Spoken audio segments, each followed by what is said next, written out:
On a day in college football in which the best teams in America were making their case, Ohio State, the number one team in the country, did its part, 38-3 over Michigan State. Welcome to the Voice of College Football, breaking down the game we all love each and every day with you. Best discussion, debate, and analysis based on your participation. Appreciate you being here. While you're dropping by, checking out the analysis, of course, hit the like button and subscribe here at the Voice of College Football.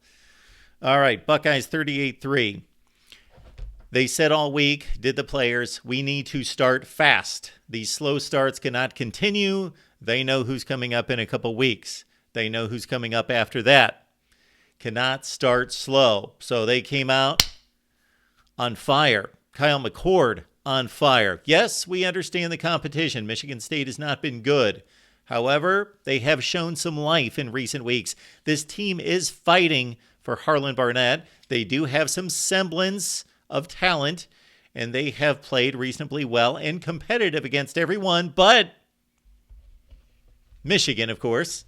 So it's been Ohio State and Michigan now that have disposed of Sparty rather easily. But Kyle McCord gaining confidence. He played his best game. Again, it has to be taken into consideration against whom. But he really was drilling the football tonight.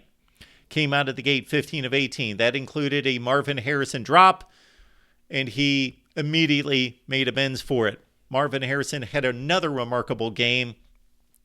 Is he playing himself into the Heisman race? Well, he's in the Heisman race. Will he make it to New York? It is a crowded field. More importantly for the Buckeyes, starting smart, starting fast, playing smart, and also, of course, getting Kyle McCord comfortable and letting his feet, Ryan Day has been talking about this the entire season, making sure that his feet is leading his arm, that the feet are set, that they're doing the proper footwork for the accuracy required. So he seems to be getting better there. Of course, lack of pressure is going to deal with that as well and make it so much better. What I liked to see in this game, in addition to McCord being on the same page with his receivers, number one, the health of Emeka Egbuka. Just caught one pass for 12 yards, but he was out there for much of the game.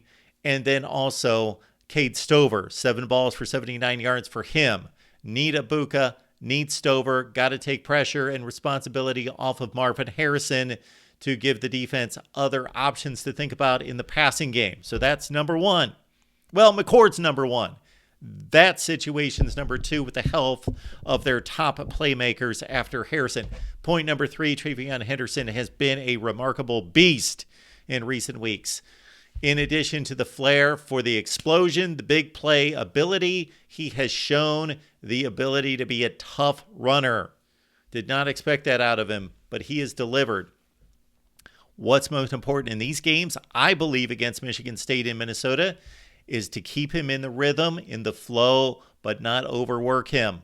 I suggested 10 to 12 carries for this game. Ryan Day, you went to 13. I'm a bit upset about that. But no, 13 carries for Travion Henderson for just for 63 yards. So he did his work, got out of the game, and let others get into the action. Same at the wide receiver position. They get a lot of players involved later in the game. Yes, Travion 13 for 63. Marvin Harrison 7 for 149, 3 touchdowns. On the defensive side of the ball, Tyleik Williams, if this guy is not in the running for Big Ten Defensive Player of the Year, I didn't say that he should win it for sure. I'd have to run through the numbers and, more importantly, the game film with everybody else, those great Penn State defenders. You got Cooper DeJean at Iowa and others to talk about, certainly.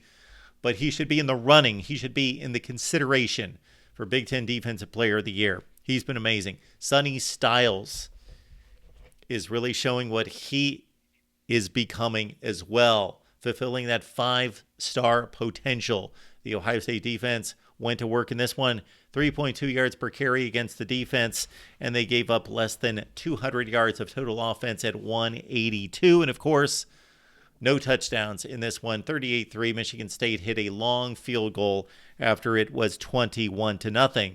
Lincoln Kienholz, for those looking to the future, got into the ball game I think he's played a little bit this year, but first Big Ten game that he has been able to appear in and hit 2 of 3 in relief of McCord. But it's all about the here and now, and it's Minnesota next week at the Shoe, and then it's the Buckeyes traveling to Ann Arbor to take on Michigan. This is, I counted them up, let's see, in this century, 2002, 06, 2012, 13, 15, 2019, 22, and now 23. What is that, Mark? That's the number of times Ohio State has started the season 10-0. I'm guessing that's the best mark in college football this century. Maybe Alabama's right there as well. Those would be the only teams that would be anywhere close. Buckeyes dominant in this one over Michigan State. Minnesota next week, of course, the trip to Michigan in 2 weeks, and they looked rather impressive, of course, against Penn State. A very carbon copy of what Ohio State did offensively and defensively, in a sense, against Penn State. As Michigan rolled in the second half in the fourth quarter, 24-15. All right, leave your comments down below. Keep in mind, Ohio State Buckeyes Live is every Wednesday at 11 a.m. Eastern Time. Please join us.